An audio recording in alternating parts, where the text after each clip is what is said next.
Less than 100 years ago, this land in West Africa was a rich forest. Tigers and elephants roamed free. Today, the big game is gone, and little stands in the way of the Sahara Desert sweeping south into northern Togo. These now arid grasslands are home to an exploding human population. Family compounds dot the fields and hillsides near the remote village of Ferende. The Kabylie people grow millet and root crops. But the soil quality is marginal, and they are barely subsisting now. Growing numbers of people are stressing the carrying capacity of the environment, and severe problems are forecast in this coming decade.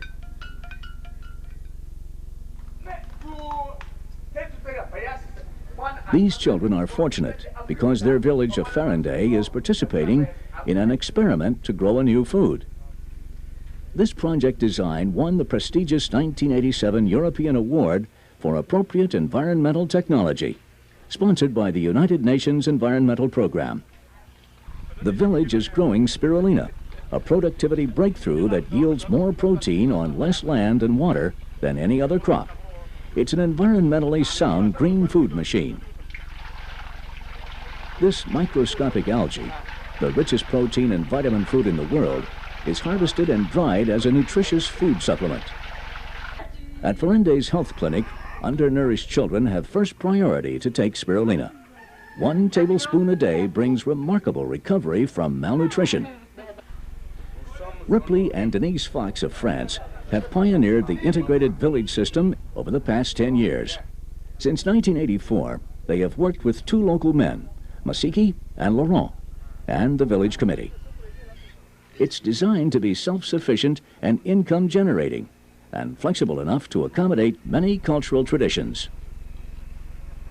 Using a biogas digester, wastes are safely transformed into fuel, compost, nutrients, and even food.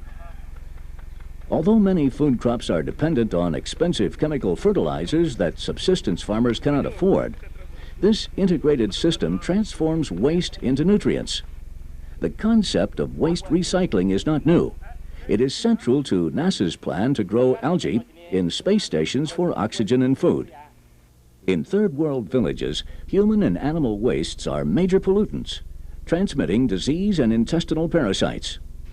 Family composting latrines help eliminate the source of parasites that consume up to 30% of the food eaten by people.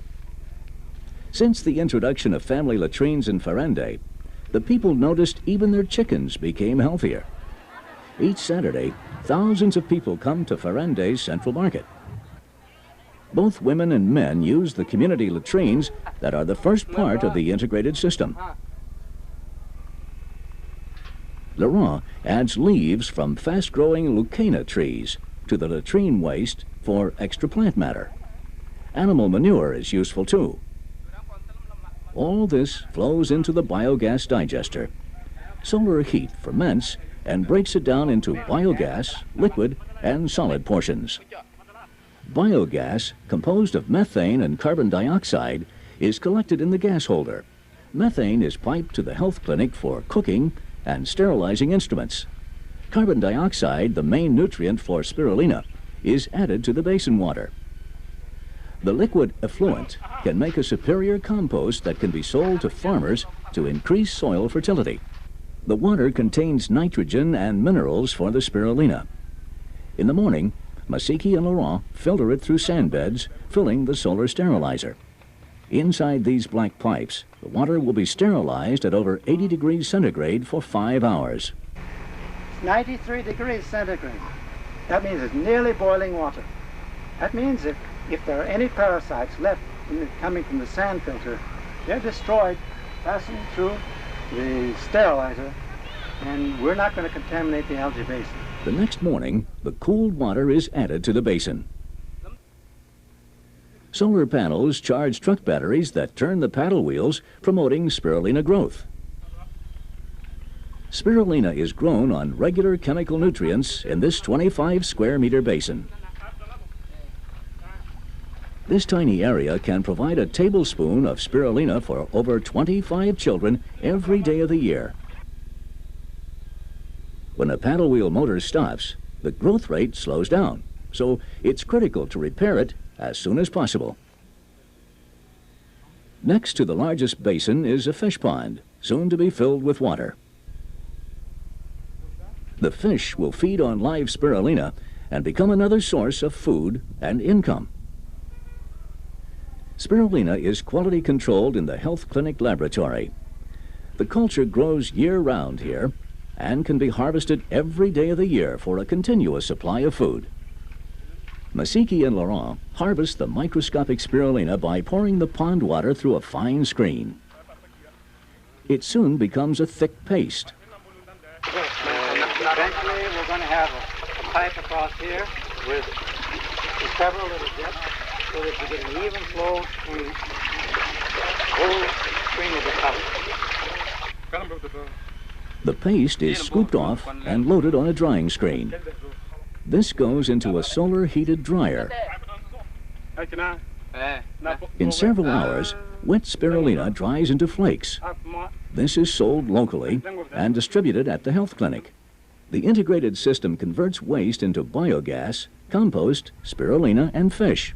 It helps restore the environment and creates economic opportunity for third-world communities. The children call spirulina mixed in water their green medicine.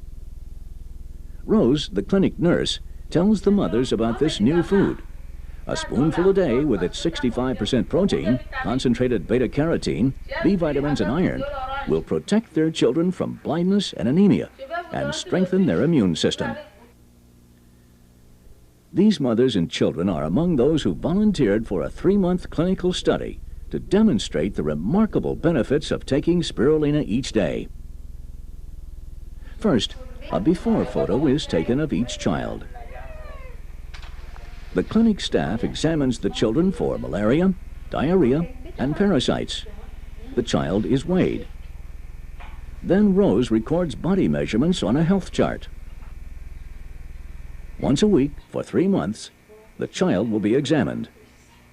The results of this clinical study will be reported to the United Nations and other international agencies to gain their support to build more integrated systems. Rose reviews the child's problems with the mother and prescribes a teaspoon of spirulina each day. She prepares enough for 1 week, and the mother agrees to bring her child each week for a checkup. In the following weeks, each child will consume a tablespoon a day. This girl had a skin disease on her legs. A spirulina salve was applied. She was encouraged to drink spirulina every day to boost her immune system. At first, the unhealthy children who are brought to the clinic have a variety of reactions to this strange green medicine. But they find spirulina has an acceptable taste. Soon they drink it easily every day and usually begin gaining weight in the first week. These are some of the fortunate mothers and children who have come from miles around to take advantage of the Spirulina Nutrition Program.